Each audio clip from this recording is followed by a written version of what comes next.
Yes, Honourable Members. In view of the poor service provided to those inhabitants, would the Honourable Minister consider the possibility, the advisability of having a survey carried out by the NLTA to determine how many of these PSV service license holders are actually operating? Yes, yes, the Deputy Speaker, sir, the NLTA is mandated to do such exercise. We can do it. And would the Honourable Minister also consider the possibility of calling an expression of interest for the issue, for the eventual issue of additional PSV license? If the survey warrants more taxis to be operated in the region, we'll certainly do that. The Honourable Fourth Member for Prohibition of Rhode Island. Thank you, Mr. Deputy Speaker. PQB 846. Mr. Deputy Speaker, sir, I'm informed by the Mauritius Qualifications Authority that a Malian delegation visited the MQA from 25th to 29th August 2025. My ministry was informed about the said visit on 22nd August 2025. However, officials from my ministry asked the MQA to seek the prior approval of its board first and to submit such request well in advance in order to allow timely procession for approval. My ministry did this with a view to ensure that there was due diligence, as clearance from the Ministry of Foreign Affairs also had to be sought as well. I wish to inform the House that no formal approval was given, neither by my ministry nor by the board of the MQA prior to the visit of the delegation from Mali. Mr. Deputy Speaker, sir, as for part A of the question, I wish to inform the House that the purpose of the visit of the delegation from Mali was a study tour on matters pertaining to certification and implementation of the Mauritian National Qualifications Framework, recognition to prior learning, and qualifications development in the Tibet sector.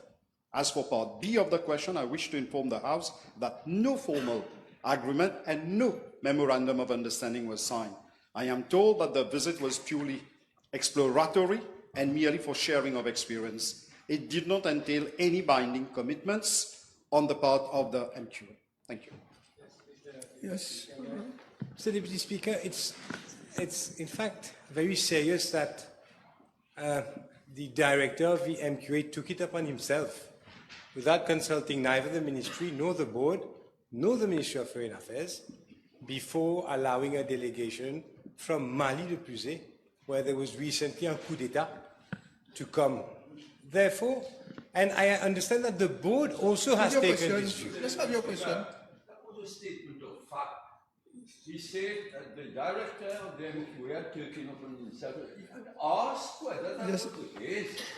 The minister never mentioned that the director took it upon. Question being, So what's the question? the issue being a serious one, and the board having required explanation from the director, who has still not given it, has the minister since, and in fact, in view that no explanation has been given, what is the minister going to do about this? What action the minister will take now?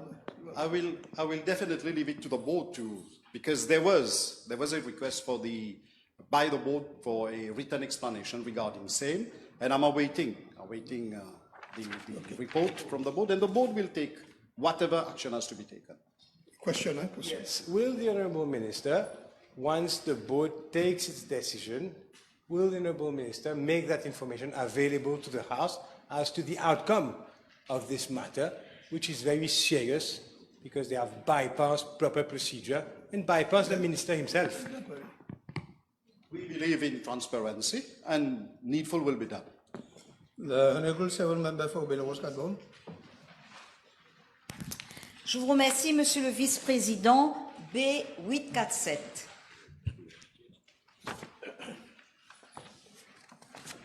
Mr. Deputy Speaker, Jawaharlal Nehru Road, ex-Route Bassak at Kattabon, stretches over 3.9 kilometers and falls under the jurisdiction of the Road Development Authority. I'm informed by the RDA that Jawaharlal Nehru Road may be divided into two sections as follows. Section 1 from La Louise, Kattabon taxi stand to the roundabout along Phoenix Bochons Road 130, stretching over 2.6 kilometers, and section 2 from roundabout along Phoenix Bossons Road up to La Vigie, La Brasserie Bossons Link Road, phase 2, over a stretch of 1.3 kilometers. Mr. Deputy Speaker, sir, as regards section 1 of Jawaharlal Nehru Road, I'm informed by the RDA that as part of its program of work for road maintenance and minor works for financial year 2025-2026, it has included localized resurfacing works along that stretch where severe subsidence has been noted. I'm further informed that for the time being, only localized road repair work is envisaged because the National Development Unit has future drain projects thereon as part of its land drainage master plan for flood mitigation measures for the region of Candace and La Louise.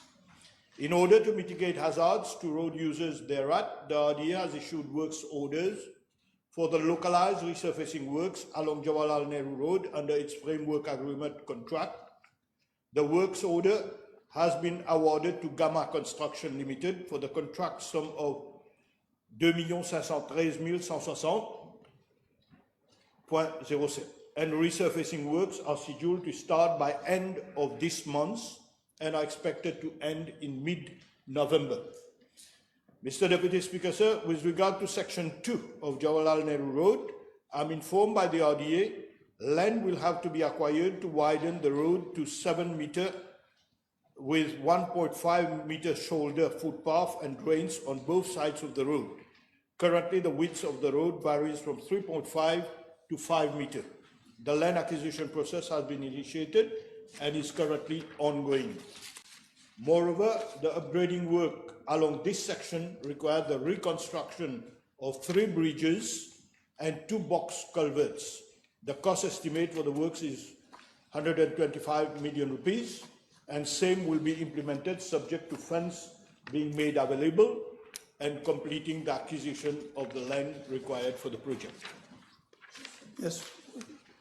Je vous remercie, Monsieur le Vice-président, et au nom des habitants de Bassin, je tiens à remercier le ministre pour sa réponse. Would the minister inform the House whether temporary measures will be put in place to ensure the safety of motorists and pedestrians while awaiting for resurfacing? Thank you. Obviously, we'll take all measures. The RDA, I'll pass over the message to the RDA to take all measures, all necessary measures. But in the meantime, this month, the contract work will start. The Honourable Fourth Member for Portfish North and Water Island. 848. Mr. Deputy Speaker, private health institutions in Mauritius are presently governed by Private Health Institutions Act 1989, which sets out the basic requirements for licensing and compliance with health and safety standards. However, the Act doesn't empower my ministry to regulate the course of treatment and services being provided by the private operators. I wish to inform the House that my ministry is currently working on a new private health institutions bill with the technical support of a consultant made available by European Union. The proposed draft bill and its accompanying regulations will modernize the legislation by introducing new provisions on transparency and accountability. Mr. Deputy Speaker, regarding the course of treatment and services in private sector is a complex matter which requires careful balancing of patient rights, professional autonomy, and investment incentives. The way forward will therefore depend on the outcome of wide consultation that my ministry will hold with all stakeholders, including patients associations, healthcare professionals, private operators, as well as insurance companies. This government is committed to ensure that our citizens refrain from having recourse to the private clinics. That is why it is our policy to continually upgrade and improve our public hospitals by setting up specialized units with cutting-edge technology, enhancing capacity of our staff through continuous training and upgrading infrastructure, and providing state-of-the-art equipment. We are also expanding our agreements with overseas hospitals so that Mauritian patients may have access to specialized treatment abroad whenever required free of charge. In the same breath, the number of visiting consultants and specialists in our public hospitals has been extended so that more complex cases are treated within our hospitals. It is also the policy of my ministry to encourage renowned foreign private hospitals to establish themselves in Mauritius with a view to increased competition, thus resulting in lowering the cost of treatment in clinics. I am also informed that health insurance companies play a significant role by ensuring that charges remain within reasonable limits. Let me remind the House that over the last decade, the policy was clearly to weaken our public hospitals through understaffing, insufficient training, and schemes such as zero-interest loans to push patients towards the private treatment. The result has been an erosion of trust in the public sector and greater dependency on costly private care. This government has taken a different course. Our objective is to rebuild confidence in the public health system, expand access to quality care free of charge, and ensure that patients who turn to the private sector do so out of choice and not out of necessity. The forthcoming Private Health Institutions Bill will be a milestone in this process. I must emphasize that the question of regulating prices in the private sector remain open, and the decision will be taken after consultation with stakeholders. May I ask the Honourable Minister, without expressing any views on the public health institution services right now, the fact is thousands of Mauritians go Question, to please. private clinics. I'm coming to it. Prices have increased since you have taken office, for example, by 18% in terms of doctors' fees, and clinical fees, infrastructure fees, around The Honourable Minister 15%. just mentioned that the Act as it is doesn't The allow last him year. to regulate Therefore, the fees. Can you yes, put your question does down? the minister not see it as in the public interest as an urgent measure to curb the inflation of private healthcare prices, which is unchecked at the moment? Mr. Deputy Speaker, sir, all of us know if you're going to impose conditions, you're going to fix up, let us say, the fees, that will be a deterrent for those institutions to invest. And health is a sector where billions of rupees are required. So instead of doing that, the first concern of our government is to improve the quality of service in our hospitals, which had completely gone down for the last 10 years. Let us try to upgrade it and convince our people to come towards our hospitals. I have got hundreds of cases where they go to the private clinic, and once money is exhausted, they will turn towards our hospitals. And we have got the best type of care in our hospitals, and my duty is to improve that, but I cannot compel the private clinics to bring down the price. If you're going to impose it, no new entrants will be there. And unfortunately, nothing new can be done. That is the reason why we believe that imposition of price. I had been Minister of Commerce for about 4 or 5 years. I remember thousands of articles at that time were under control, under the price control. Unfortunately, that led to much problems because no newcomers will come, the price will stay the same, and no new investment will be there. That is the reason why we don't believe too much on price control. Last question. Yes, Mr. Deputy Speaker. Well, public perception in public service is something else. But I'm quite surprised that the Minister does not see it necessary to at least curb the huge increases. Let me just tell the Minister put your question, whether the Minister is aware that insurance costs, whether it is health insurance or the indirect effect on car insurance, insurance for public transportation, all of these are following that pattern because of the huge unchecked cost of private health institutions. I will ask again, will the Minister not at least appoint a team to at least see the options without having to go and regulate, but at least to go into proposals on how we are going to control these prices? Mr. Deputy Speaker, so I can advise, I can encourage, and the best that I can do, legally I don't have the right. The best I can do, we are bound to improve the conditions of service in the perception we have to do away with it. That was the perception of the previous government, not ours. We are trying to improve as much as we can. Yes, one last question, Dr. Thank you, Mr. Minister. I agree that it is not the purview of the Ministry of Health to regulate prices of private health institutions. It might fall under the Ministry of Commerce, but I appreciate your answer, and is the ministry planning to negotiate with foreign Indian hospitals so that at least they can bring down the cost to local prices for the Mauritians going abroad?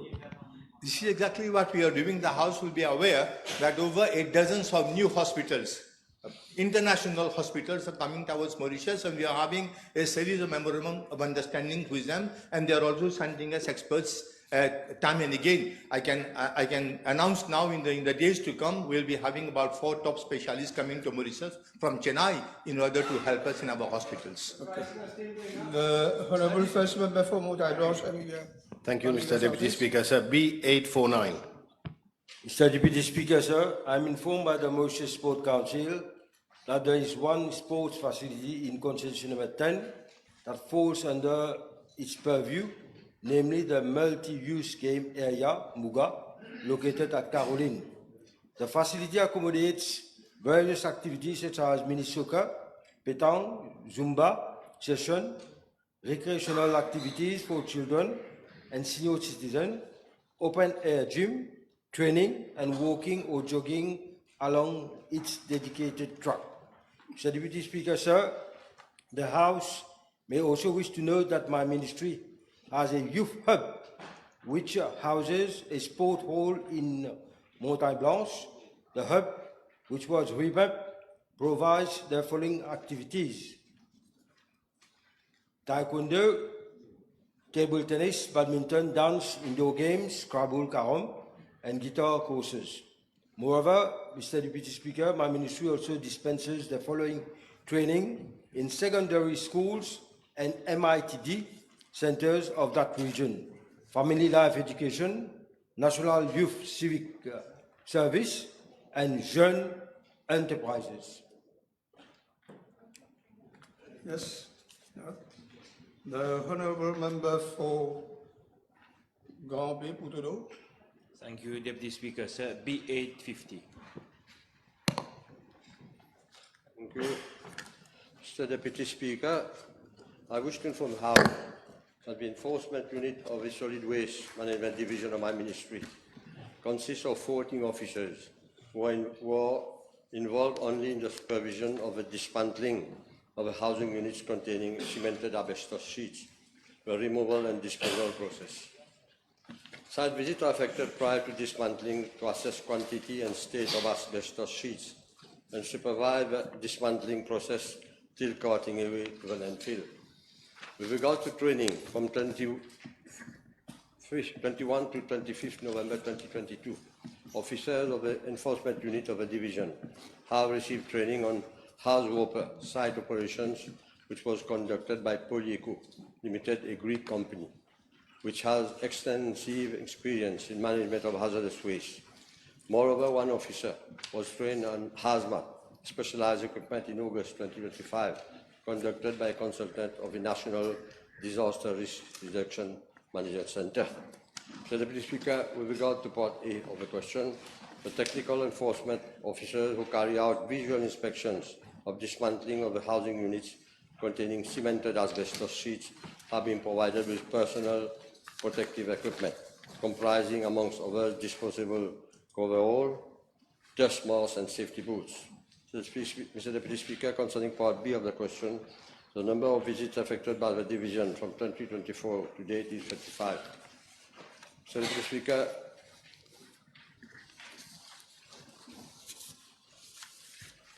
asbestos houses are being dismantled by contractors, which are hired by the ministry, and there is a constant follow-up of works which are being done by contractors, especially with regards to protective equipment. Yes, you answer me, Thank you, Deputy Speaker. Sir, will the Honourable Minister inform the House what further training will be provided or any other ongoing health surveillance program is put in place for the officers potentially exposed to asbestos fibers in course of their duties? Thank you. Mr. Speaker, there is a planned program which is in shape and will be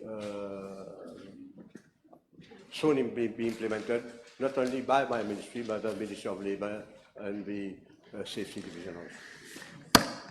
The Honourable Second Member for Rivière des Anguilles, Question B851, please.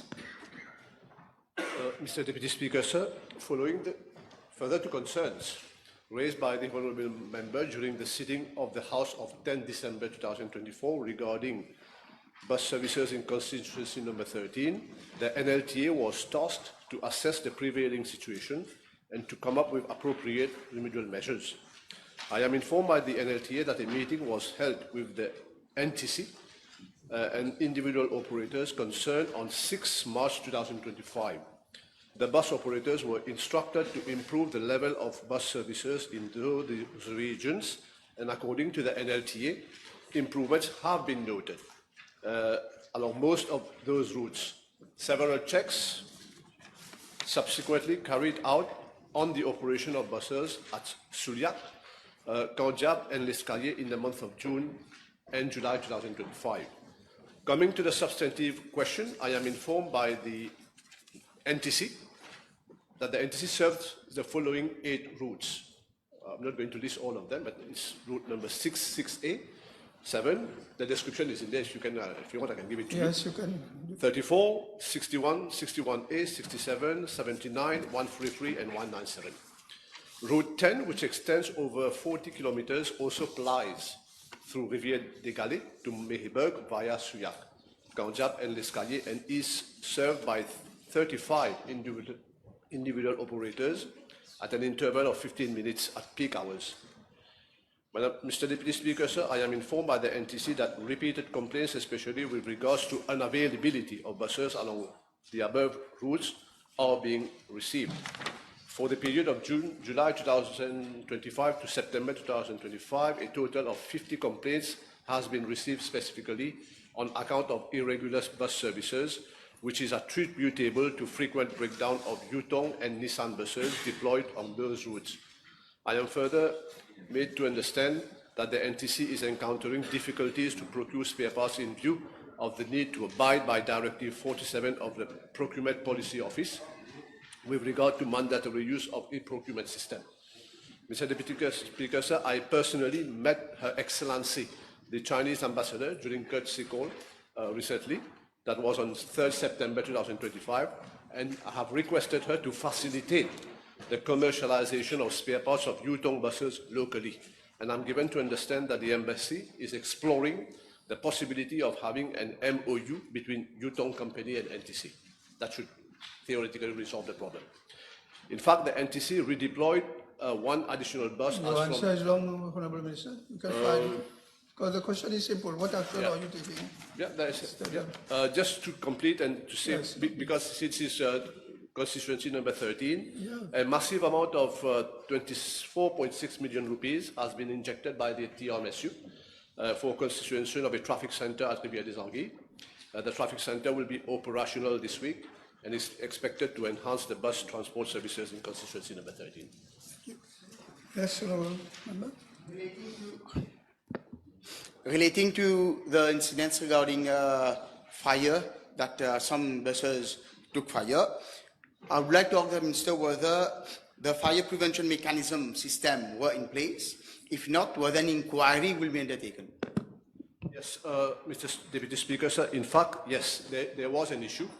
I am privy to information, which I can give to the Honourable Member since he's interested in the question. The former General Manager of the NTC was given a quotation on 29th January 2020 to change it's called fire bombs from what I'm reading here. So, fire bombs. It's supposed to explode when there's fire and wash the fire. But same were not changed. That was 4 years ago. So we have an issue. And the new General Manager, when he assumed office in July 2025, he immediately asked for quotation. And I'm given to understand that same will be replaced, and I've asked him to do so expeditiously, and I'm told it's going to cost 2.44 million rupees. So as regards whether an inquiry will have to be conducted, I can ask the board of the NNTC to look into this issue. The Honourable Third Member for Rivière des Anguilles. B852.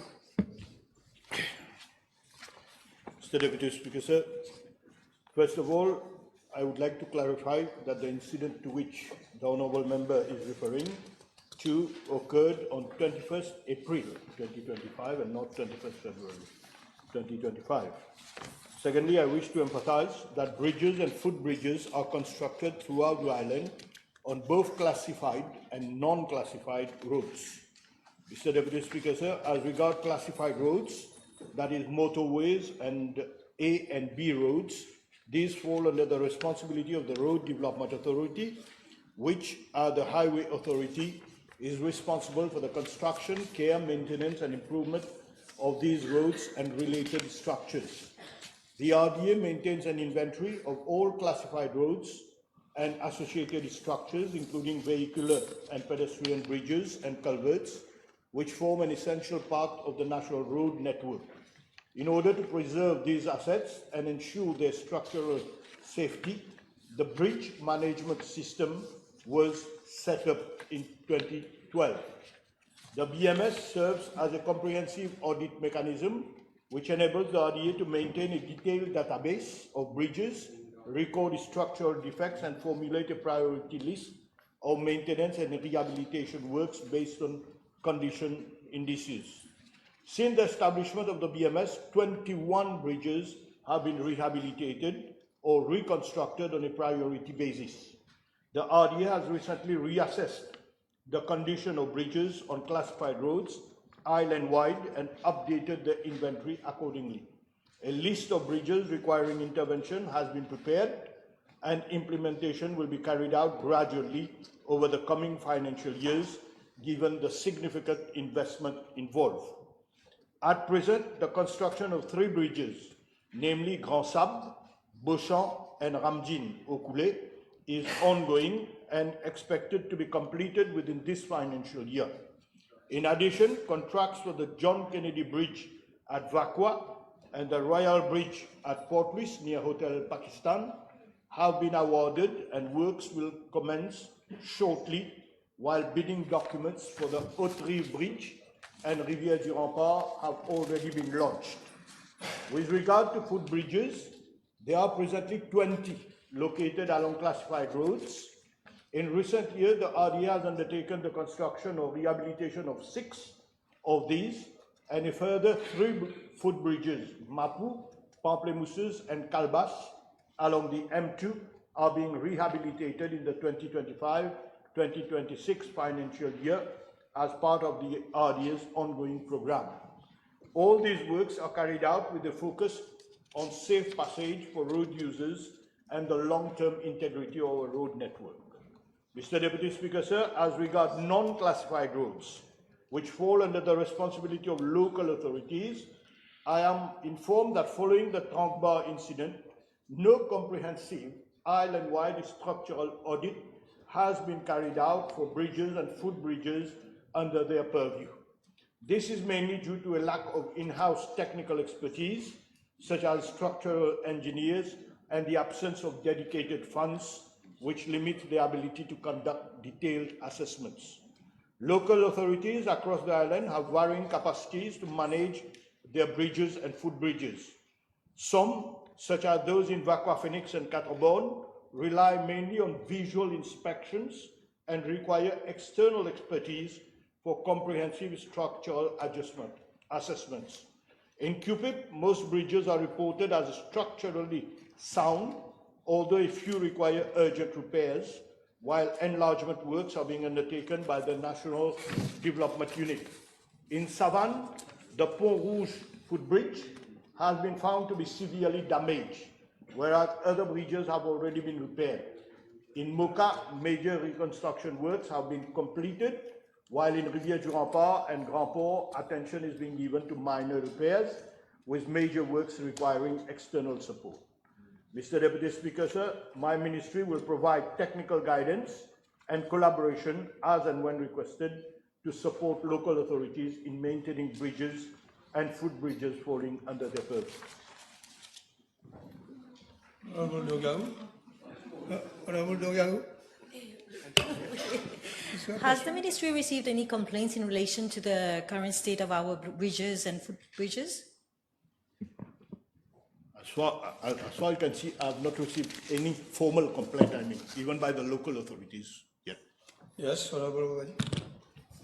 I will ask the Minister if he has got any complaints in regards to the Tamarind Bridge, which started yielding We don't have any complaints. at the start, and as a matter of urgency, it's the only way to go to the west. If so, if we can have a look as a matter of urgency. Among the 21 bridges which have been rehabilitated and reconstructed on a priority basis, I can see Tamarind Bridge is in the list. Honorable third member Vezagisuya. Honorable third member Vezagisuya. Yes, thank you. Thank you. B853. Mr. Deputy Speaker, I wish to refer the House to my reply to the PNQ of the 6th of May 2025. The House will recall that I referred to the situation that prevailed in that reply on Île Bénitier.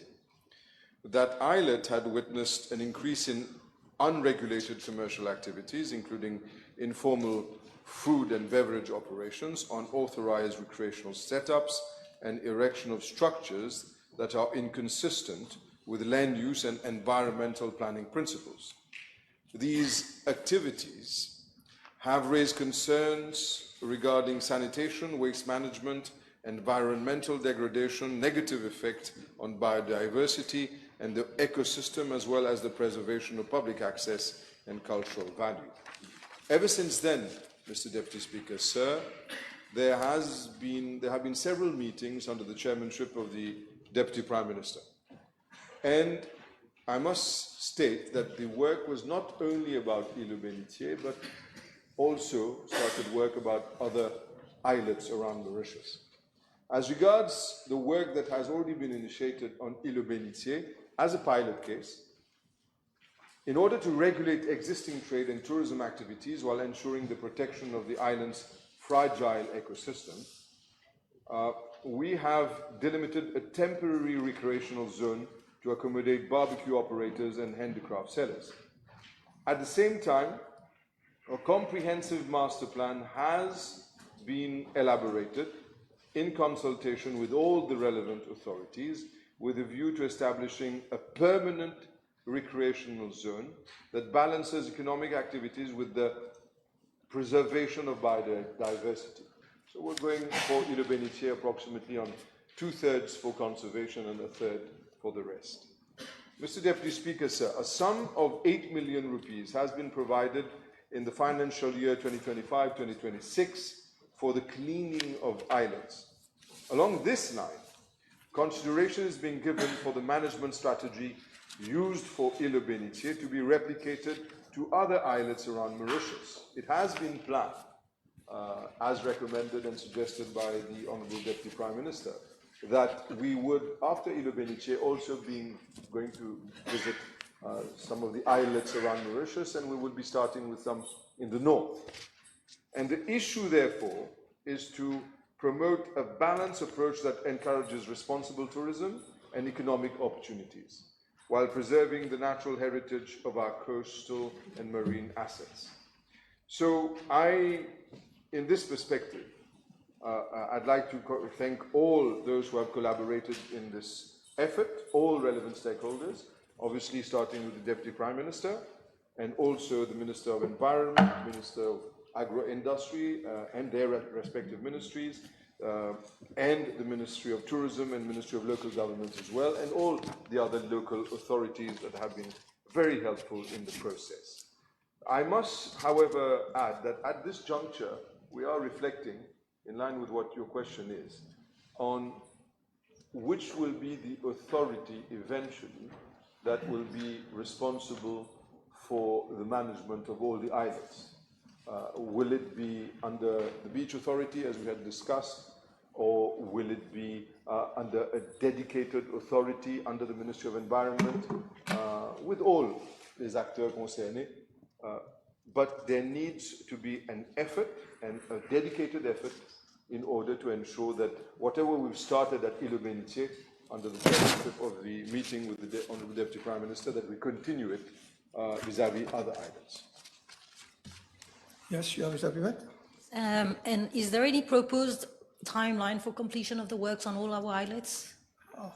Well, in actual fact, I look at the documents that have been given to me and the number of islets that exist around Mauritius, and there are indeed quite a few. And if I to look at it, there are, if from memory, approximately 52. And out of the 52, there are 2 of them that are privately owned. So we're concerned with about 50 of them. So going to all of them will take the time that it takes. And obviously at this juncture, we rely on the generosity and collaboration of the National Coast Guard to take all officers there. We don't have dedicated vessels to take us to each and every island. So that is why, far from trying to put a timeline on the whole process, what is important here is results. And it will take the time that it takes, because at the end of the day, we have to give results. And within this mandate, we hope that we will have replicated the excellent work that has been done for Île aux Bénitiers on other islets, with the collaboration of all my friends in Cabinet and members of Parliament who are also very helpful in connecting us with the people and those who are operating on those islands. The Honourable First Member for Bobby-Doon. Merci, Monsieur le Vice-président. Question 854. Merci. Mr. Deputy Speaker, sir, I'd like to thank the honourable member for her question. I am informed that there are some 41 squatters in the area commonly known as Singamani village over state land at Bois Marchand, out of whom 23 are pre-July 2015. In this regard is also working upon recommendations for regularizing the post-2015 squatters, because the previous government had decided not to regularize the post-2015 squatters. I think we have to take into consideration, and I take advantage of this particular question to give that information. You see, ever since I came into office, I decided to request the officers of the ministry to carry out a survey island-wide to know what is the real problem of squatters around Mauritius. We've managed to carry out a survey on all state land. Obviously, there are also squatters on private land. But as far as the residential and non-residential squatters per district, in the district of Port Louis, there are 306 squatters. In the district of Pamplemousse, there are 80. In the district of Rivière-du-Rempart, there are 52. In the district of Flac, there are 89. In the district of Grand Port, there are 35. In the district of Savane, there are 5. I say again, that does not include the squatters on private land. So to that 700 or so figures, because the total is in fact 750 on state land, I would have thought that we are close to the figure of almost more than 1,000, or slightly more than 1,000. So yes, there is the need to address the issue, and we are doing that, of all squatters.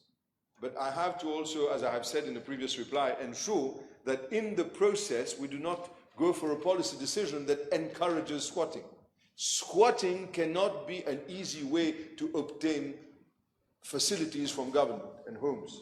We should try to bring them within the mainstream, which is register, obtain a proper registration, and bring in the effort to get them a place and a roof over their heads. But I must say that ever since July 2015 and to date, the figures of squatters have increased tremendously. And that is because the previous government did nothing to address the problem of squatters. And we will. Yes, one question. Thank you, Mr. the Deputy Speaker. Thank you to the Honourable Minister for his answer. Can the Honourable Minister inform the House whether his ministry is taking actions to assist the squatters, and if there is any plan for them to live a better life? Thank you. You see, once again, I thank the Honourable Member for a question. Is there a plan for them to live a better life? It cannot simply be a plan. It has to be a reality. And in order to do so, what I propose with regards to the particular issue that you have brought up here in the National Assembly, Mr. Deputy Speaker, sir, I propose, and I've already said this to the honourable member, I propose to organise a meeting in situ, but after we have had a proper survey of the area in order to identify ways and means of finding this solution and give them a better life with a roof over their heads. And that does not only apply to the particular situation in that locality. It applies to every single place where there are squatters. Many issues have been brought to my attention. Members of Parliament from constituency number 14, one of them, who just spoke to me many times ever since the last general elections. So yes, we are confronted with the increased number of squatters. I do not believe that we should make a differentiation between post-July 2015 or pre-July 2015. I believe that we have to accept that we have financial constraints and we have also the difficulty of finding proper land to accommodate those squatters. I can only also add that the Honourable Deputy Prime Minister himself has brought to my attention the situation of unfortunate squatters on land commonly known as Garidas in the Black River district. And we are trying to find, under his chairmanship as well, other solutions and quickly to be able to put them in a better environment and for them to have a roof over their heads that they can call home. So we are concerned, we are conscious, and we will find the solutions. The Honourable Third Member for Bobassa, B855. Mr. Deputy Speaker, sir, in response to the shortage of nursing staff and medical practitioners in public hospitals and health institutions, my ministry has put in place a number of short-term, medium-term and long-term measures to ensure that healthcare services continue to run smoothly and effectively. With regard to nursing staff, several actions have already been taken. On 23rd August 2025, 36 nurses were recruited on sessional basis. These nurses are actively working and helping to support the health system. In addition, a public advertisement was issued on 27 September 2025 to hire 90 more sessional nurses. With a view to building a stronger supply of future nurses, 300 trainee nurses have already been enlisted in the financial year 25-26 as of 22nd September 2025. As part of our sustained efforts, my ministry further plans to enlist 500 additional trainee nurses in the financial year 26-27 and another 200 trainee nurses in the financial year 27-28. This will help ensure a steady supply of trained nurses in the years to come. As regards medical practitioners, it is to be highlighted that there are presently 120 doctors who proceeded on study leave without pay for postgraduate specialization. My ministry encourages specialization in scarcity fields, thereby providing the opportunity for doctors to upgrade their skills and expertise in the medical field, which will eventually benefit our healthcare services. To this end, to palliate for the lack of doctors, my ministry has, on the 3rd September 2025, recruited 25 medical and health officers, senior medical and health officers on a yearly contractual basis. My ministry has also re-advertised for the recruitment of an additional 30 more medical and health officers, senior medical and health officers on a contractual basis. These doctors will help fill the gap in staffing and reducing the pressure on the current workforce. As a medium-term measure, my ministry has requested the Public Service Commission to recruit 111 additional medical and health officers, senior medical and health officers. In this respect, I am informed that interviews are presently ongoing at the level of PSC.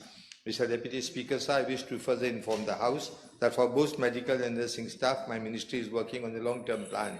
A manpower assessment in collaboration with United Nations Development Programme is currently being carried out. This study will help the ministry to understand how many doctors and nurses will be needed in future with a view to ensuring effective and efficient planning of human resources in our healthcare system.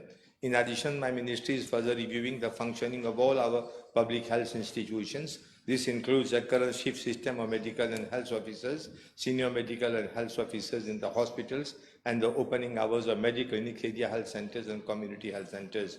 The aim is to improve human resource management and to make services more efficient and accessible to the public at large. Mr. Deputy Speaker, sir, together these measures demonstrate my ministry's strong commitment to improving staffing levels in the public health care system, ensuring that patients continue to receive safe and quality health care. Yes.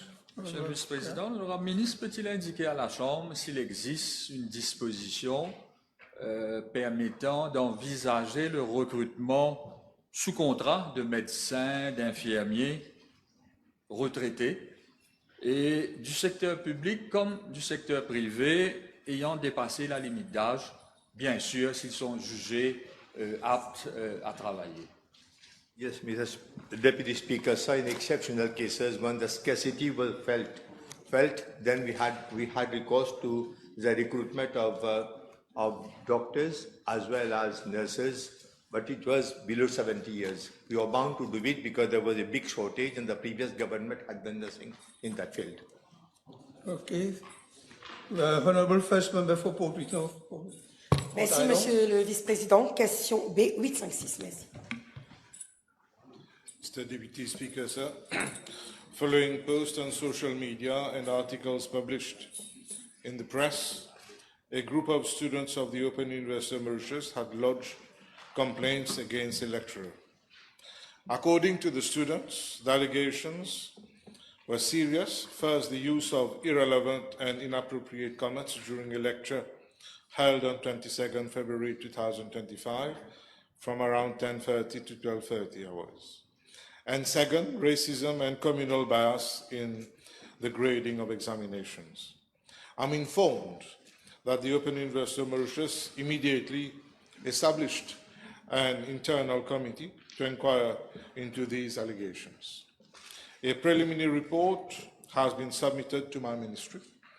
The committee reviewed the nearly 1 hour, 47 minutes long lecture recording saved on the learning management system, as well as the entire marking process. The committee has identified potentially compromising elements and has therefore recommended that a thorough investigation be carried out. I'm further informed that an independent, full-fledged committee will now be established after legal advice is obtained. My ministry will exercise direct oversight throughout this process. Mr. Deputy Speaker, sir, such behavior, if proven, violates Section 16 of our Constitution, guaranteeing equality and protection from discrimination. The Open University of Mauritius Act requiring academic integrity. Any conduct undermining equality contradicts the foundational principles upon which our republic is built. Let me be absolutely clear on 3 points. First, there will be no cover-up. Every allegation will be investigated thoroughly and transparently. The findings will be made available to this House. No one will be shielded. No misconduct will be swept under the carpet. The truth will be established. Second, justice will be served without hesitation. If the allegations are substantiated, appropriate action will be taken, including suspension or termination where warranted.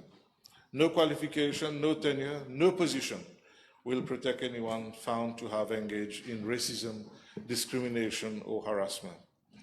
Third, this government adopts zero tolerance. Any recurrence of such misconduct at any tertiary education institution will be dealt with firmly and decisively. Will not allow any act to ignite division, undermine our constitutional values, or compromise our education system's integrity. Mr. Deputy Speaker, sir, I wish to reassure the member, the honourable member, the students and parents. No student will suffer academically as a result of these complaints or the investigation. The university has already taken measures to ensure this. The university alternative arrangements have been made to ensure that the students, right, have fair assessment, support services, and protection from retaliation. if ever there is any. All necessary actions will be taken to preserve academic integrity, ensure justice, and maintain public confidence.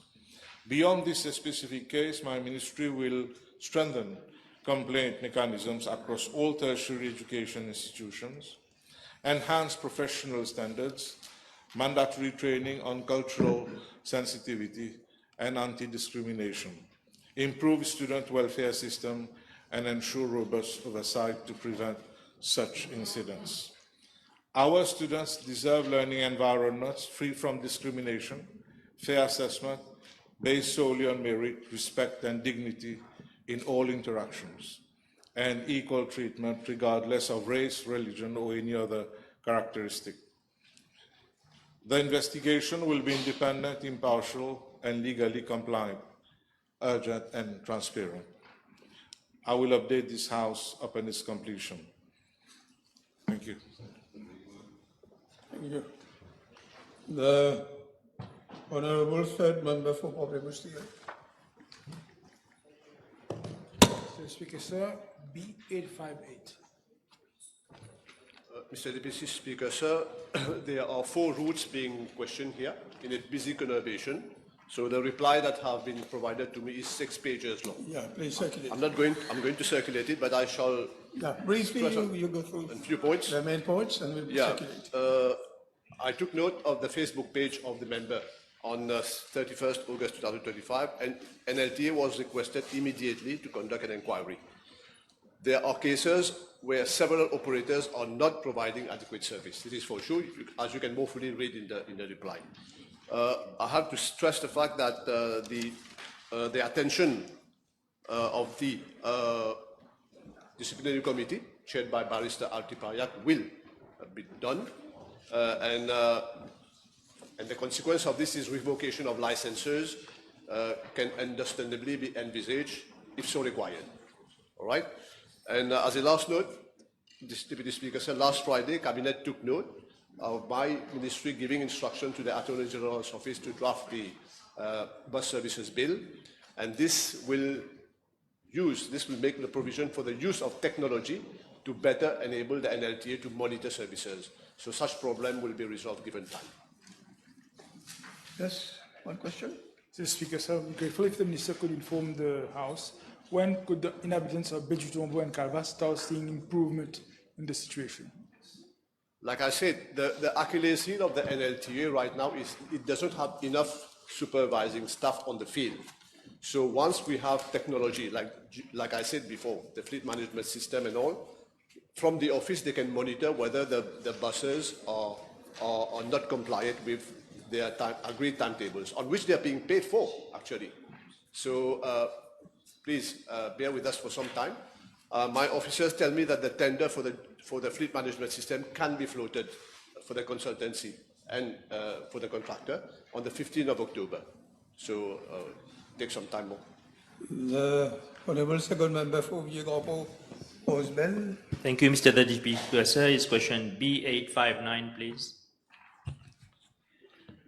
Mr. Deputy Speaker, sir, I would like to refer the Honourable Member to the replies I made to PQB 223 on 25th March 2025 and to PQB 616 on 8 July 2025, wherein I informed the House that the B28 road had been severely damaged further to the pipe laying works being carried out by the Central Water Authority.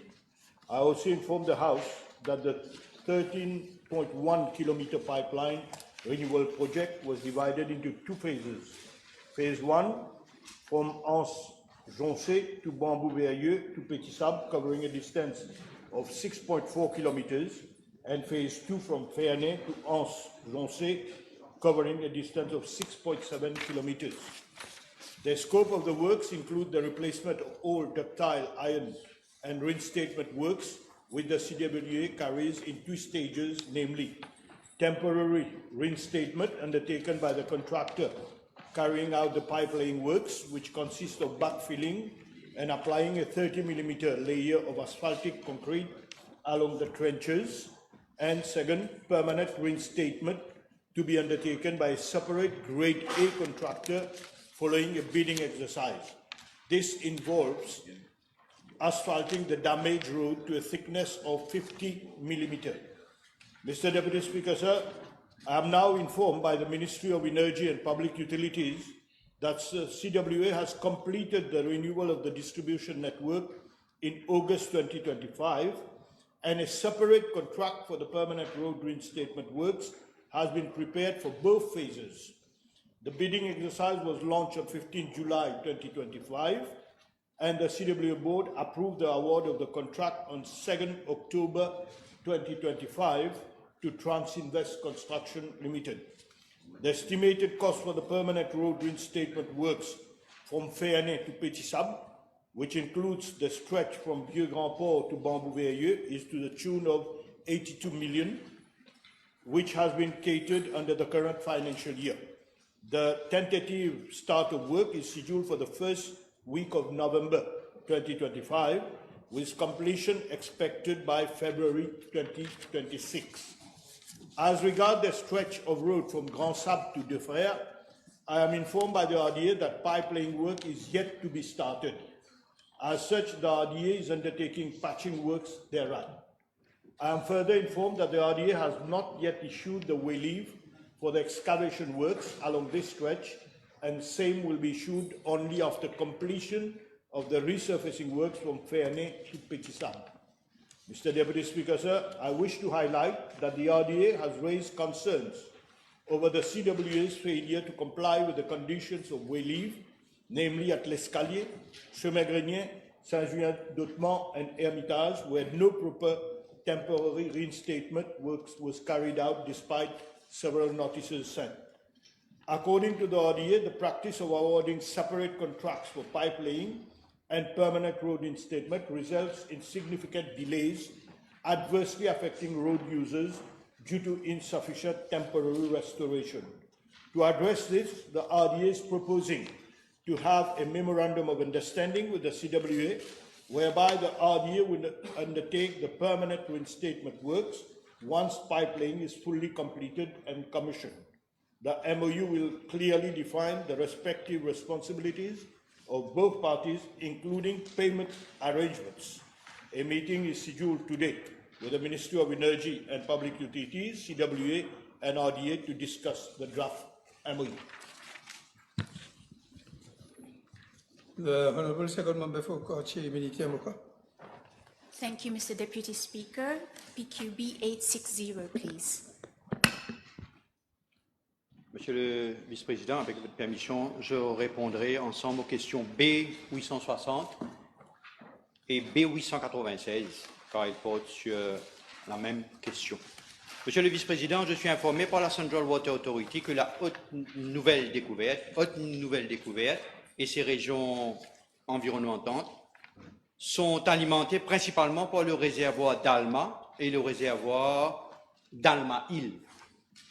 La principale source d'eau provient de la station de traitement des eaux de la Marie et est complétée par 2 forages et 3 filtres à pression, les CFP. Les horaires d'alimentation dans ces localités sont intermittents.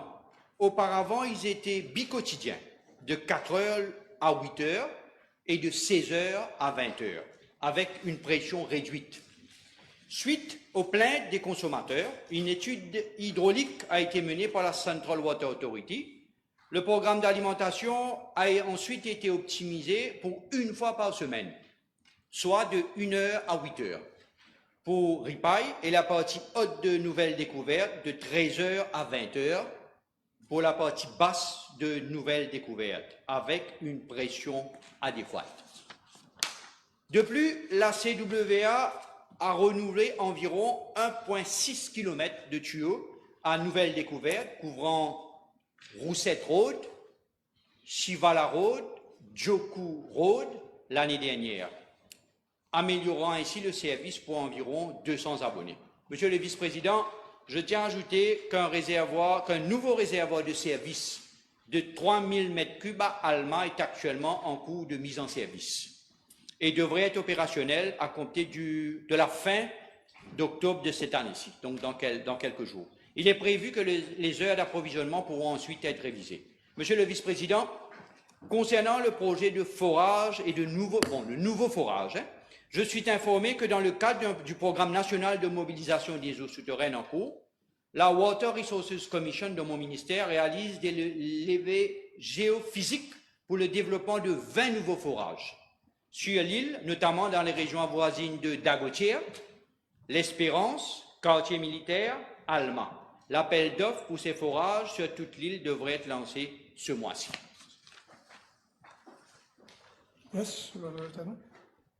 Is the Minister aware of the poor quality of pipe laying that was done at Shivala Road, please, and the lack of adequate pipes for the upper parts of Nouvelle-Découverte? I'm talking about the lower quality of the pipe laying that was done in Shivala Road. The pipes in Shivala Road, residents have complained that the pipe laying was of low quality. And we have one area of Nouvelle-Découverte where the pipes have not actually been laid by the CWA. Thank you.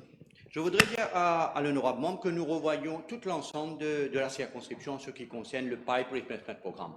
Un nouveau plan va sortir incessamment. Nous attendons de finaliser avec la partie indienne parce que nous avons reçu 2,6 milliards de roupies du gouvernement indien pour un nouveau programme de Pipe Replacement Programme. Je peux assurer l'honorable membre et les autres membres de la circonscription que leurs demandes seront prises en compte dans ce nouveau plan pour la circonscription.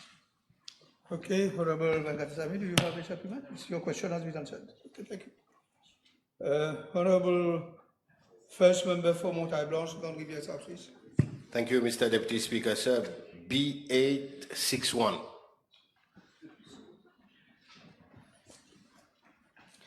Mr. Deputy Speaker, sir, the multi-purpose hall complex at Montagne Blanche was designed as a one-stop shop to bring key public services closer to the community. The project, valued at 30 million rupees, was scheduled to start on 29 January 2021 and was initially expected to be completed within 8 months, that is 240 days.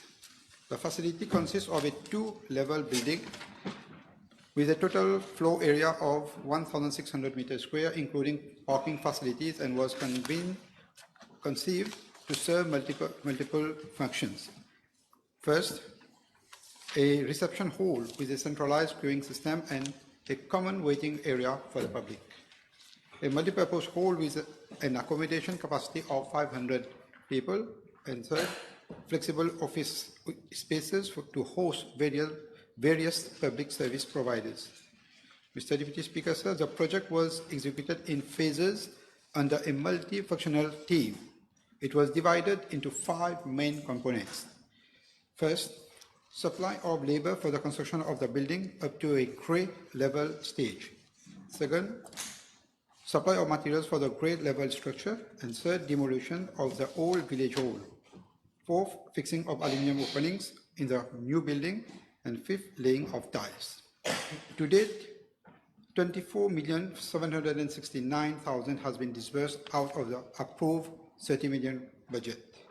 I am tabling a detailed expenditure for each component, and several factors contributed to the delay in completing the multipurpose hall complex.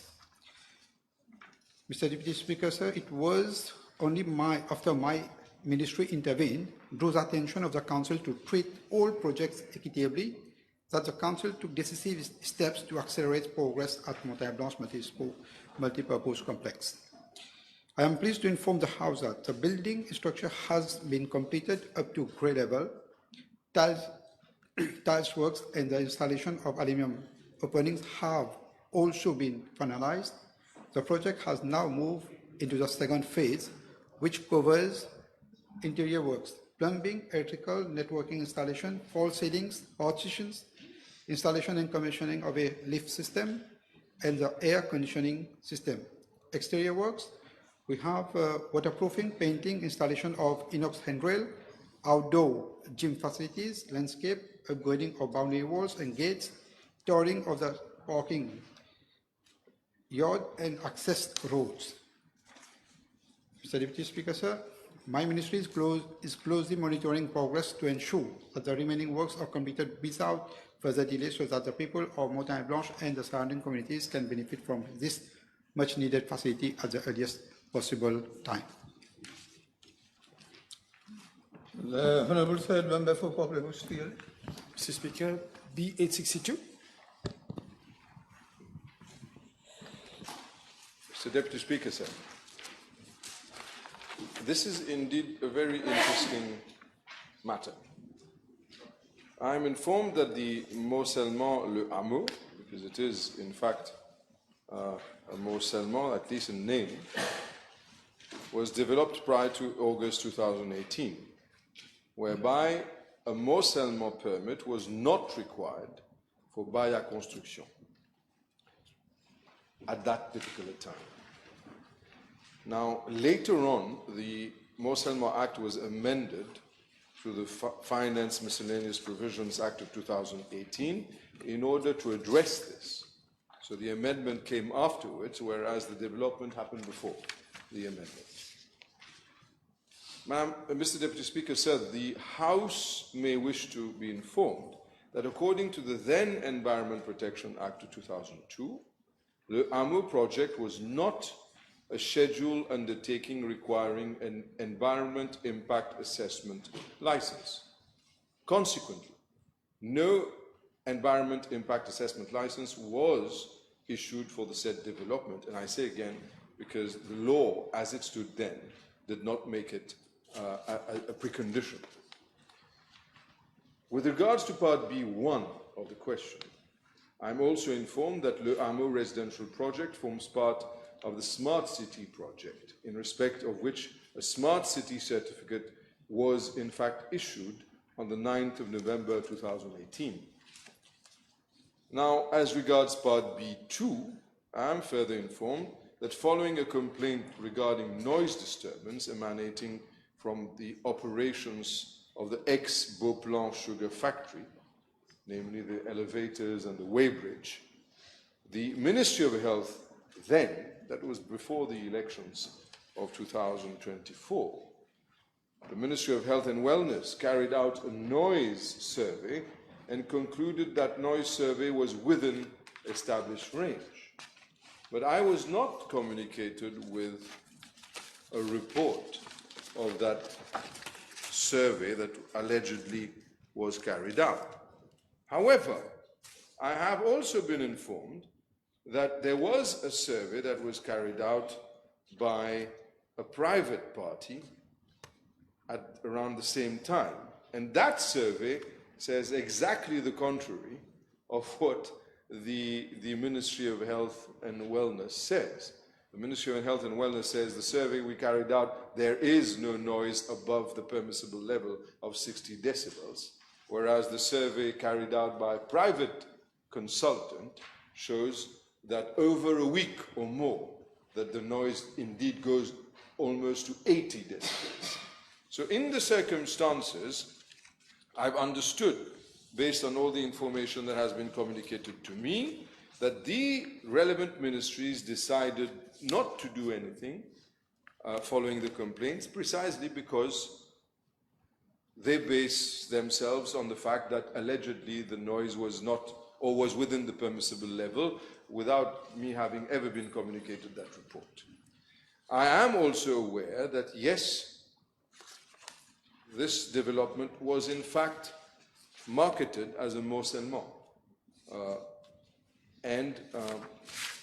This is the information that I have. So what I propose to do, just like I did earlier on for other members pertaining to land issues, is since this is a matter that does bring about some confusion with conflicting reports, and it concerns the value of land and it concerns the health of citizens living in a noisy environment, I propose to call the promoters, since there are certain issues pertaining to the Morcellement Act that seem to have been put aside, and I will ask my colleague, the Honourable Minister of Health, to join me in that, and the Minister of Environment, and to try to address this particular issue about the noise and to bring rectifications that are required.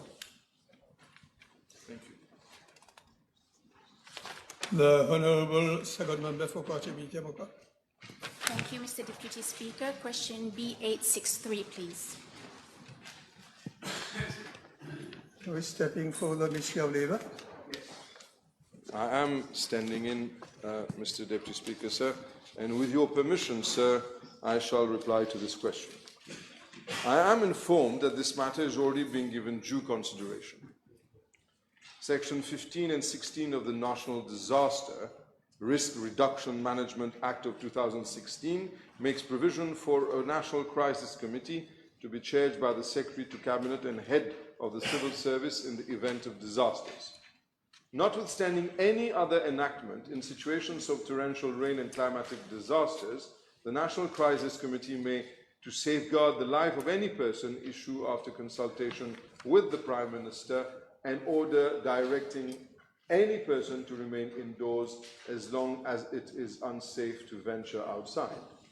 Such order, when issued, applies for the whole population except for those engaged in emergency and essential services. Mr. Deputy Speaker, currently the public sector and the private sector each have their respective protocols to deal with heavy rain and torrential rain situations.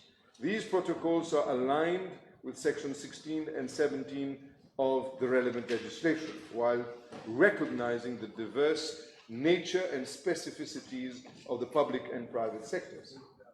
The protocol for heavy torrential rain and tropical storms or cyclones for the public sector serves as guidelines for ministries, departments, and public sector organizations in times of heavy rain, localized heavy rain, torrential rain, cyclone warnings in force in the Republic of Mauritius.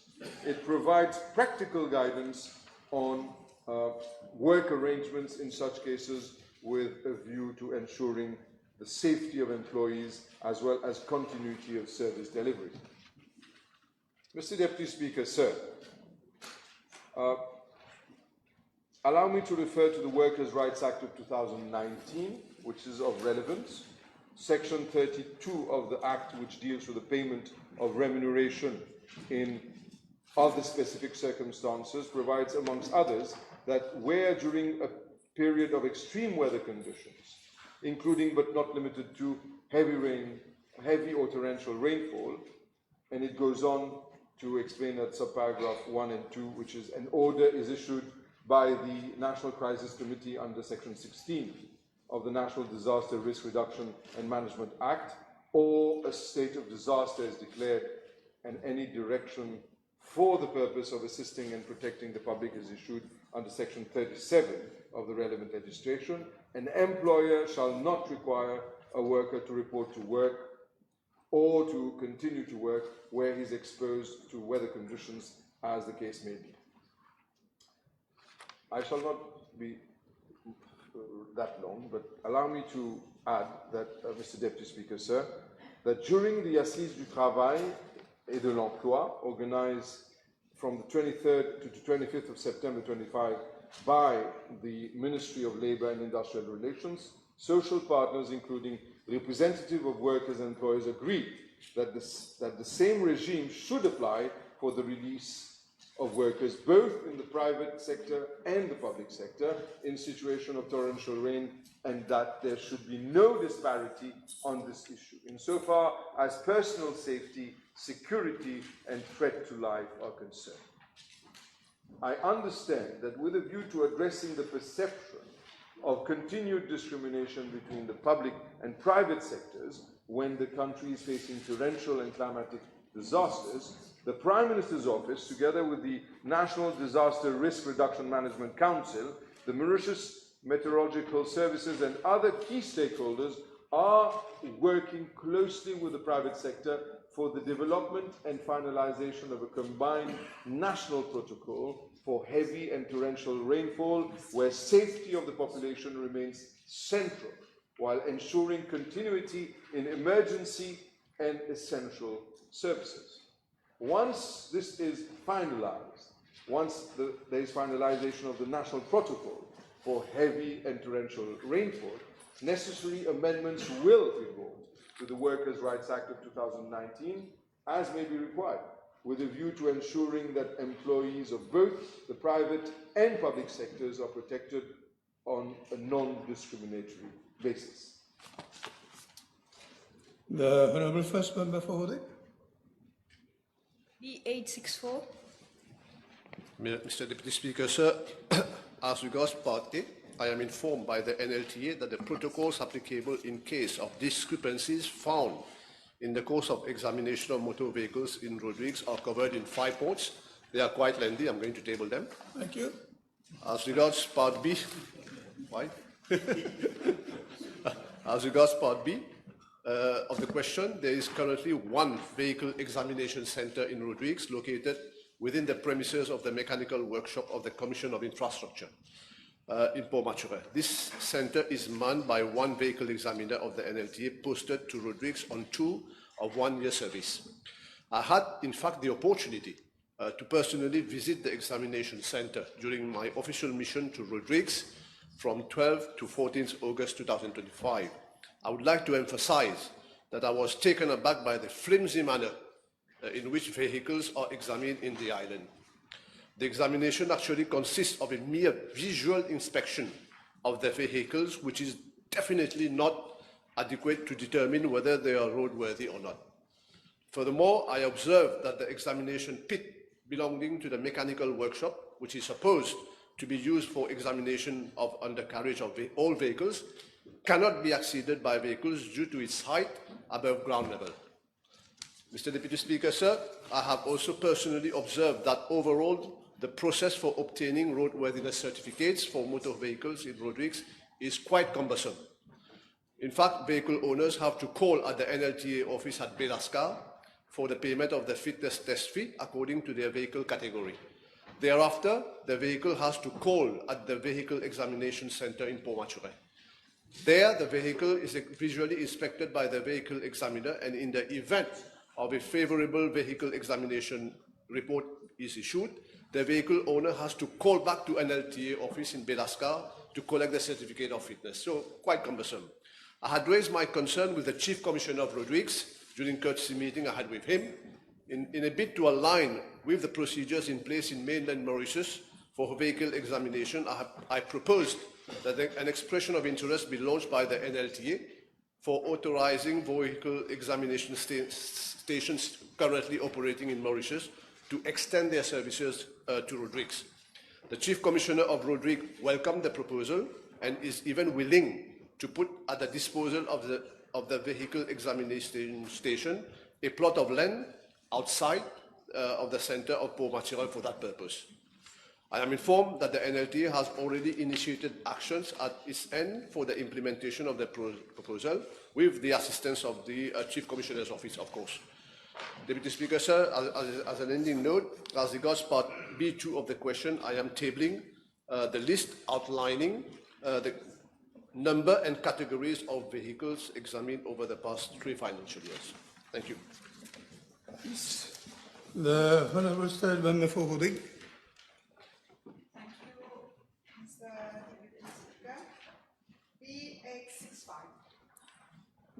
Mr. Deputy Speaker, sir. Honourable Minister, we've got only 2 minutes to go. Your answer is long. I see you have an iPad. Do you have a hard copy of your? No. But then you have probably to let me use the 2 minutes. Use the 2 minutes. Then briefly, you say what you have. Then Exactly. probably you look.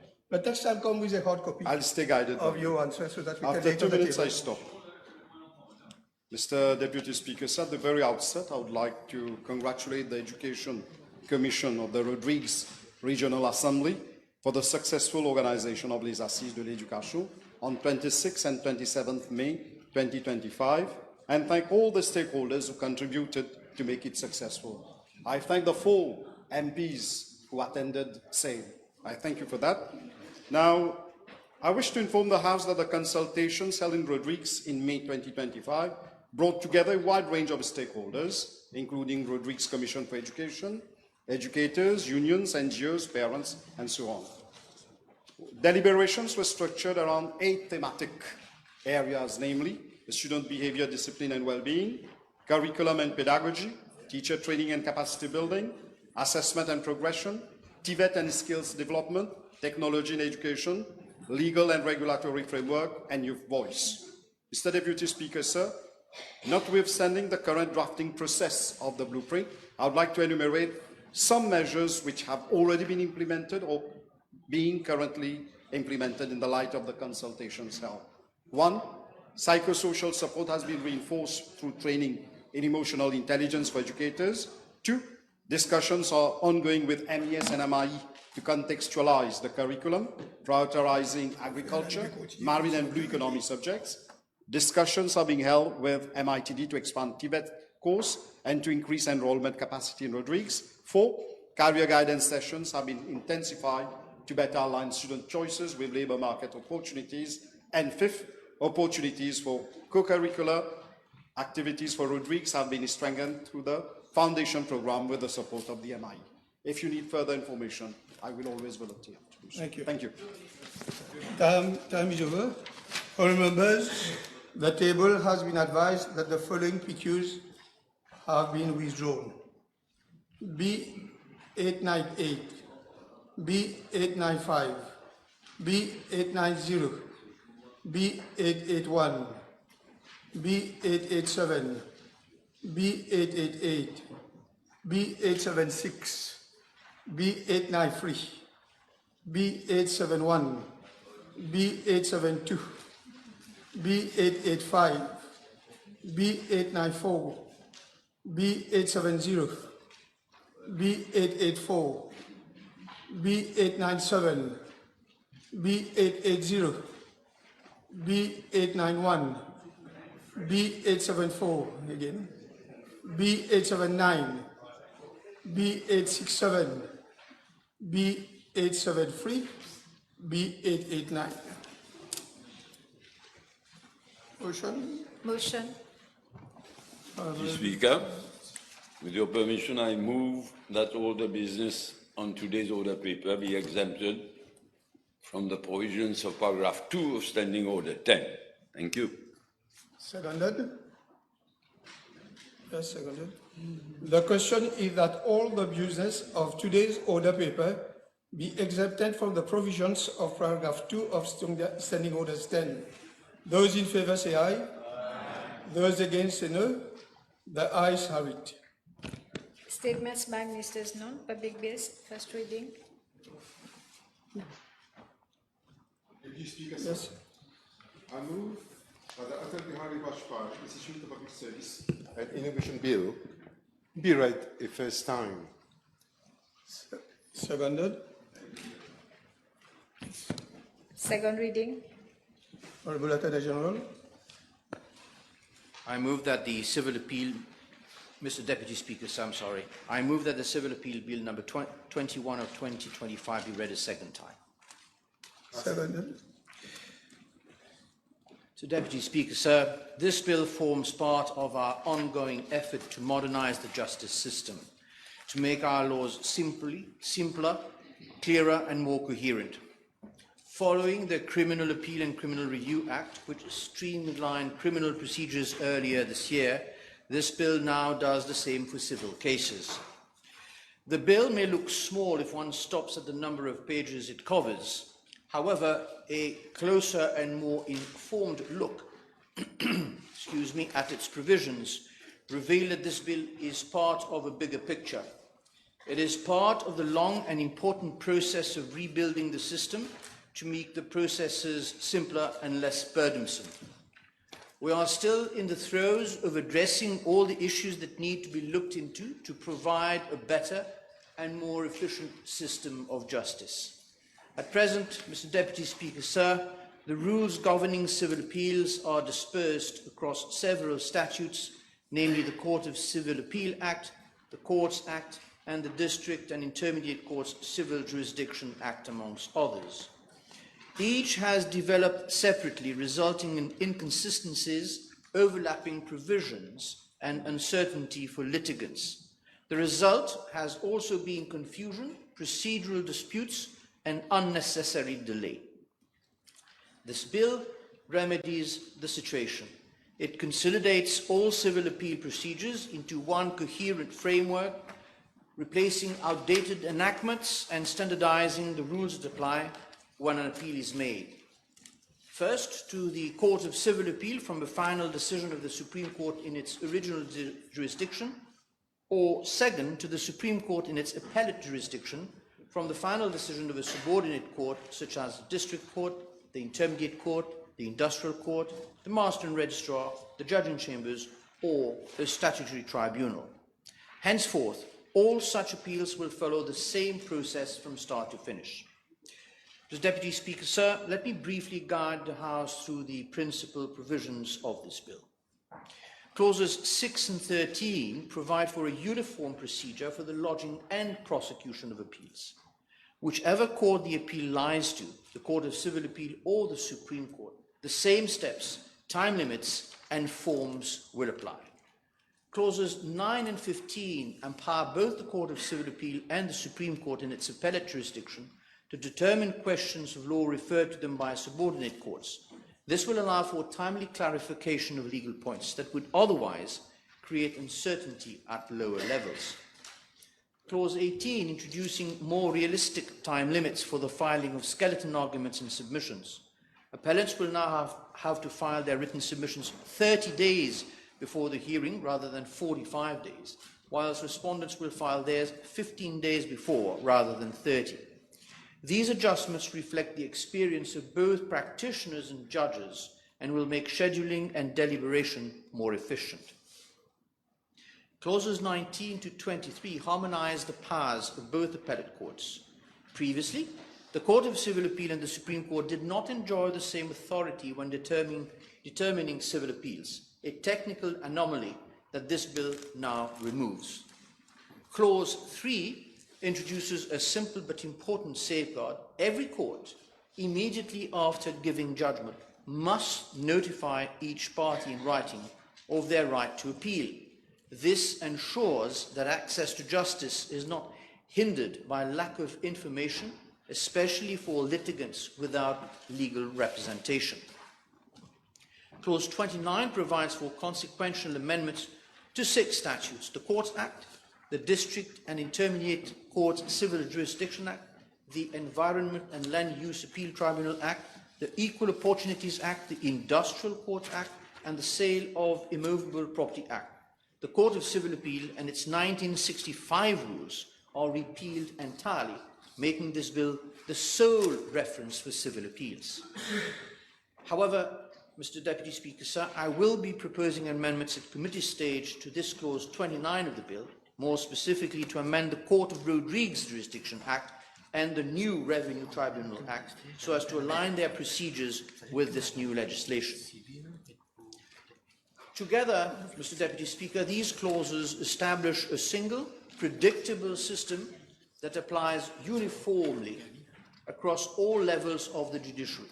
Civil appeals will henceforth be simpler, quicker, and less prone to procedural disputes. This will also reduce the burden on the courts by discouraging points of law being raised on unclear or overlapping provisions. The preparation of this bill, I must stress, Mr. Deputy Speaker, sir, has benefited from close consultation between my office, the Chief Justice, and the judges of the Supreme Court. It reflects their experience in the daily administration of appeals and their support for the creation of a unified and rational structure. This reform also sits within the wider context of judicial and legal reform already underway. In recent months, Parliament has enacted the Revenue Tribunal Act, the Legal Aid and Legal Assistance Act, and the Criminal Appeal and Review Act.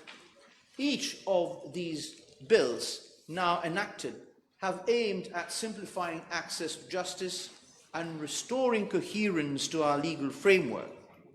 This civil appeal bill now furthers this goal for civil matters. The government is working to implement the various necessary changes for these different statutes just referred to, to all be proclaimed and enforced as from the 1st of January 2026. Again, proposing uniformity and clarity for all these changes. Mr. Deputy Speaker, sir, codification arises from the need to transform scattered, inconsistent rules into a single rational body of law. From the Code civil des Français of 1804 to the Field Code in the 19th century of America, codifiers sought not only to compile existing laws, but to impose coherence upon them, to replace fragmented statutes and judicial customs with a systematic and accessible structure. Historically, such efforts emerge when legal systems mature to a point where accumulation breeds confusion. The aim is twofold: compilation by gathering dispersed provisions into one reference text, and rationalization by simplifying, harmonizing, and removing contradictions. In modern procedural law, Mr. Deputy Speaker, sir, codification reflects the same spirit: efficiency through clarity. By standardizing appeal routes and timelines, a codified regime ensures equal treatment, predictability and ease of application. Ce n'est donc pas juste pour faire joli, mais plutôt la poursuite d'un idéal issu du siècle des Lumières, que la loi soit claire, connue et compréhensible pour tous. In practice, Mr. Deputy Speaker, these are not abstract measures. They affect real cases, real people, and real time saved in the delivery of judgments. The ultimate aim is to make the law not only fair in principle, but clear and efficient in operation. This is thus a practical reform, the product of broad consultation, careful drafting, and will obviously strengthen the administration of justice, bring clarity to practitioners and litigants alike, and reinforce public confidence in our courts. Mr. Deputy Speaker, sir, I therefore commend this bill to the House.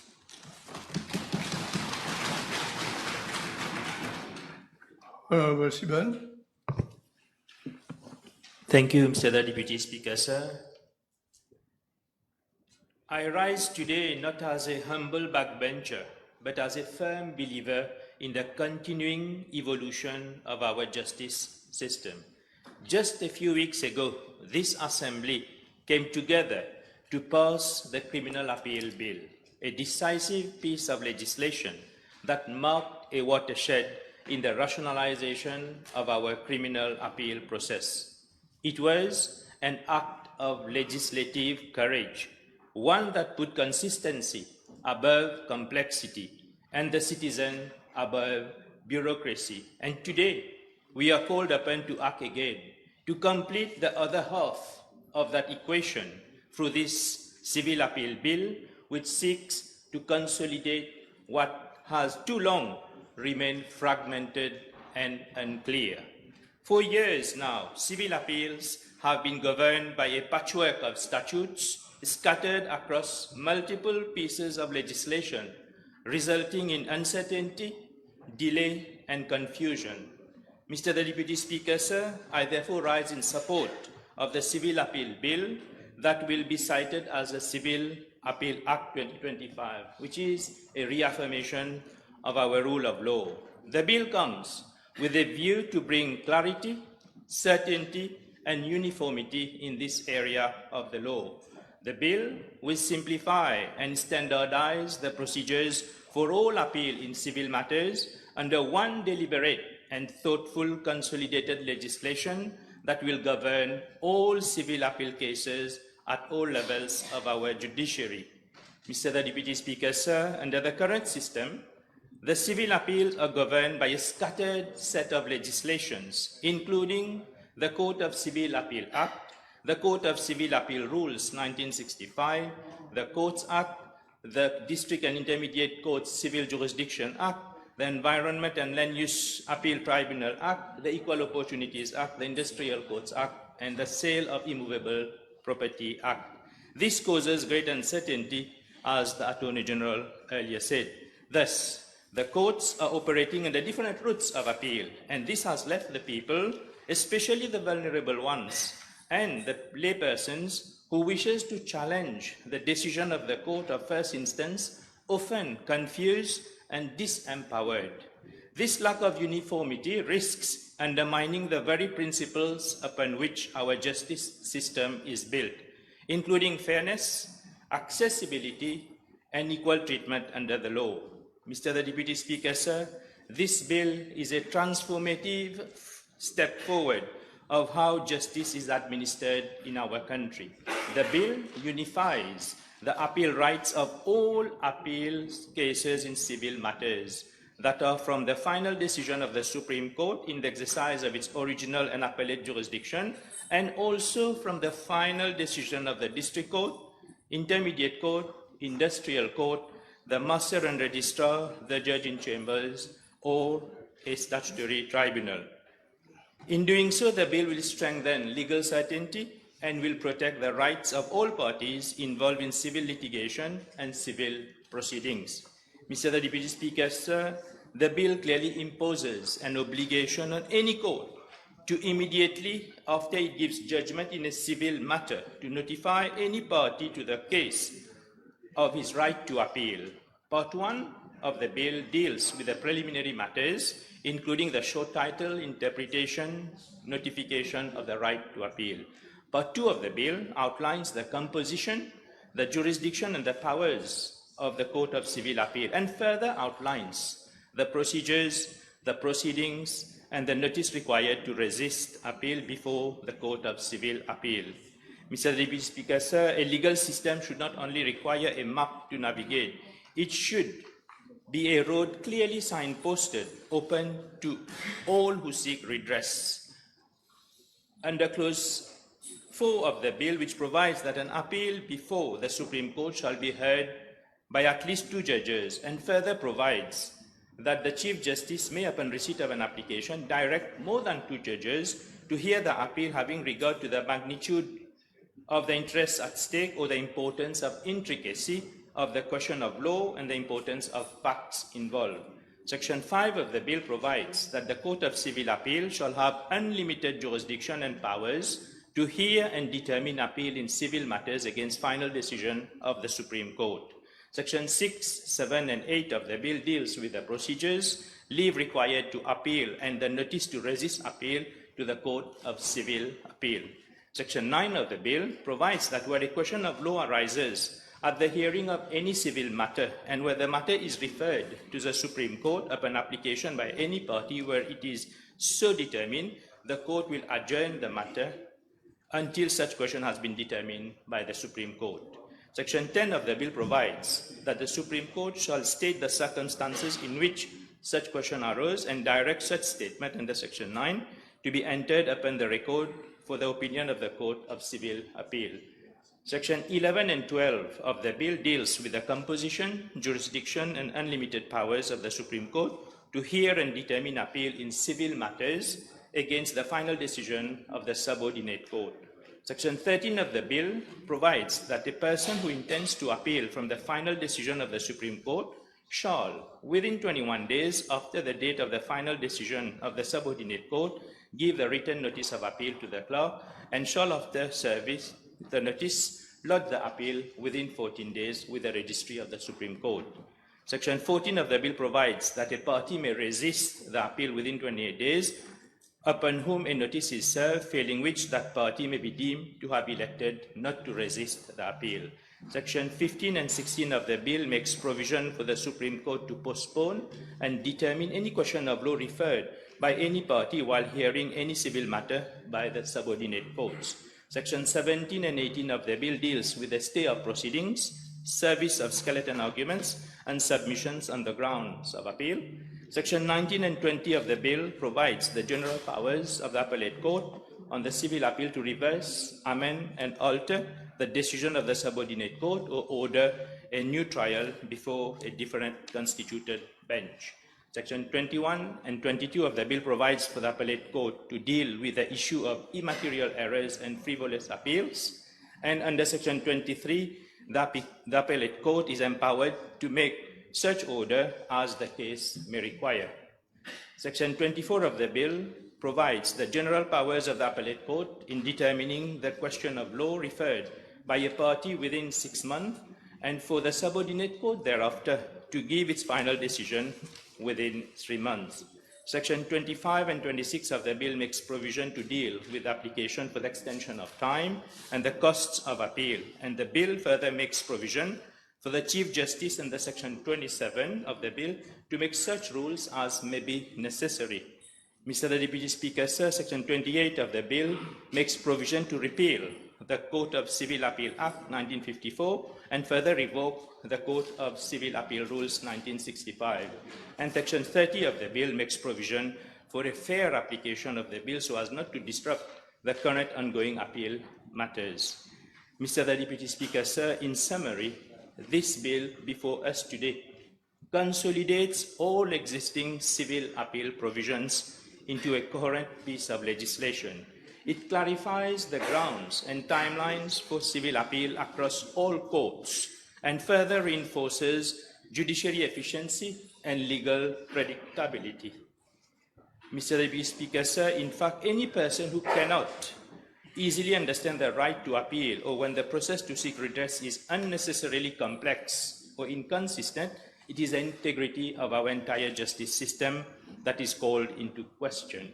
Complexity and inconsistency outcome causes delays and uncertainty not only for the appellants and respondents, but also for the law professionals. It is unacceptable that in matters of such gravity, where the rights of our people are at stake, that our justice system would tolerate ambiguity in the process. Mr. Deputy Speaker, sir, the bill ensures that once a final decision has been delivered by the Supreme Court or the subordinate court, the parties will have a clearly defined, legally consistent pathway for appeal that will ensure confidence and fairness. The bill further reinforces the constitutional rights of individuals under Section 10 of our Constitution, which guarantees a fair trial. The bill supports the independence of the judiciary by offering a clear and predictable framework for civil appeal and further protects the most vulnerable one. Mr. the Deputy Speaker, sir, the bill also reflects our international obligation under human rights, instrument to which Mauritius is a party, including International Covenant on Civil and Political Right to simplify legislation for fair trials. Mr. Deputy Speaker, sir, I would like to draw attention of this august assembly to the inspiring words of the Honorable Chief Justice of India, Sri Ramakrishna Gavai, who recently in Mauritius during the Sir Maurice Roll Memorial Lecture on the rule of law in the largest democracy and in presence of a historical gathering of the legal professional and the high officials, he reminded the world that the rule of law is not a mechanical formula, but a moral and ethical compass that upholds equality, dignity, and fairness, that guides our courts and every organs of the state, and further emphasize that in a democracy, law must serve justice, and every statute must pass the test of fairness and constitutional morality. Hence, the bill does that. Mr. Speaker, sir, the judiciary, as we know, is a cornerstone of our democratic society. By simplifying civil appeals, we are reducing unnecessary delays.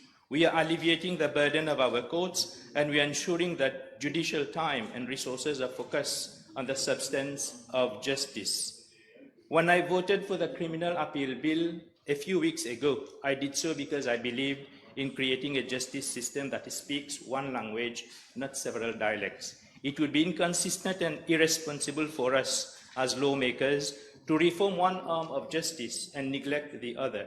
Today, this House is being asked not only to pass legislation, but rather to reshape the very system of justice for our country. We are being asked to bring clarity in an area of law that is complex and confusing for our system and for our people. We are being asked to ensure that pathway to justice is a clear road that is accessible to all, regardless of status, age, or means. Mr. the Deputy Speaker, sir, before I conclude, I would like to thank the Honorable Attorney General with his team, who is leaving no stone unturned to reshape our justice system. We are grateful to have his continued contribution to reinforce our rule of law, and this will go down in the history of Mauritius for many more years to come. By coming forward with this progressive piece of legislation, it will reshape our civil appeal cases, thus increasing public confidence in our institution.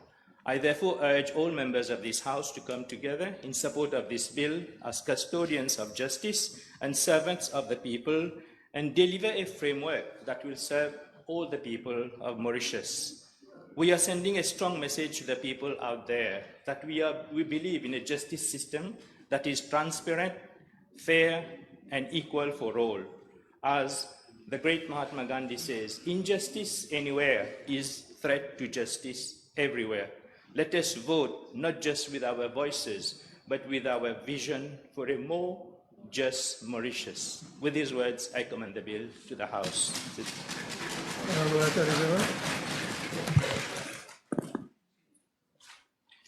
Mr. Deputy Speaker, sir, let me close this short but interesting debate by saying that this bill is, of course, a necessary piece of the puzzle we are slowly and painstakingly building to provide a better and more efficient justice system sooner than later. The next step will be the amendments to be brought to the Courts Act to simplify and streamline the procedure for judicial review. So, Deputy Speaker, sir, I am done. Thank you.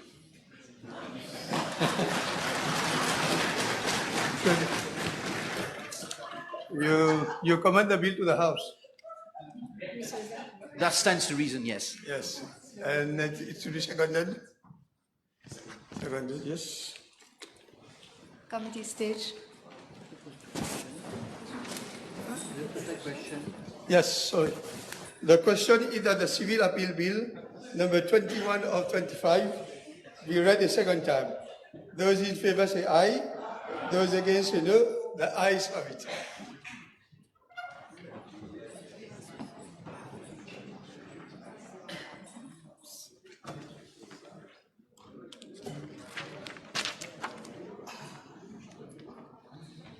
Can you show me your seat, please?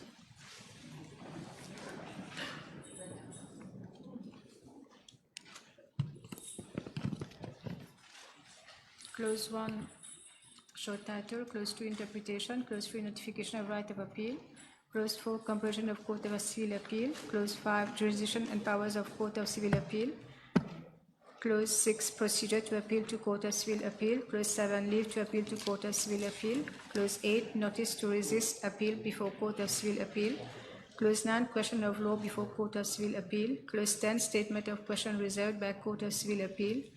Clause 11, composition of Supreme Court. Clause 12, jurisdiction and powers of Supreme Court. Clause 13, procedure to appeal to Supreme Court. Clause 14, notice to resist appeal before Supreme Court. The question is that clauses 1 to 14 stand part of the bill. Those in favor say aye. Those against say no. The ayes have it. Clause 15, question of law before Supreme Court. Clause 16, statement of question reserved by Supreme Court. Clause 17, stay of proceedings. Clause 18, skeleton arguments and submissions. Clause 19, general powers of appellate court on appeal. Clause 20, new trial. Clause 21, immaterial errors. Clause 22, frivolous appeals. Clause 23, other determination of appellate court on appeal. Clause 24, general powers of appellate court and question of law. Clause 25, extension of time. Clause 26, costs of appeal. Clause 27, rules. Clause 28, repeal. The question is that clauses 15 to 28 stand part of the bill. Those in favor say aye. Those against say no. The ayes have it. Clause 29, consequential amendments. Deputy Speaker, sir, I move that clause 29 be amended as per the amendment circulated. The question is that clause 29 be amended as per amendments circulated. Those in favor say aye. Those against say no. The ayes have it. The question is that clauses 29 as amended stands part of the bill. Those in favor say aye. Those against say no. The ayes have it. Clause 30, savings. Clause 31, commencement. The question is that clauses 30 and 31 stand part of the bill. Those in favor say aye. Those against say no. The ayes have it. Title and enacting clause.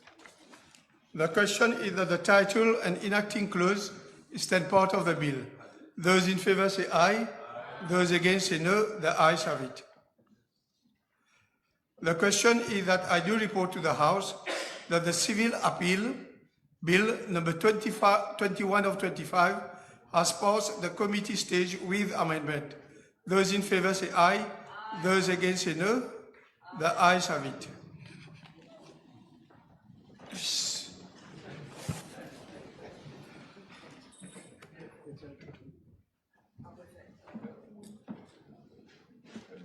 Be seated, please. Honourable members, I have to report to the House that the Civil Appeal Bill number 21 of 225 has passed the committee stage with amendments. Third reading. Deputy Speaker, sir, I beg to move that the Civil Appeal Bill number 21 of 2025 be read the third time and passed. The question is that the Civil Appeal Bill number 21 of 2025 be read the first time and passed. Those in favour say aye. Those against say no. The ayes have it. I suspend the sitting for half an hour.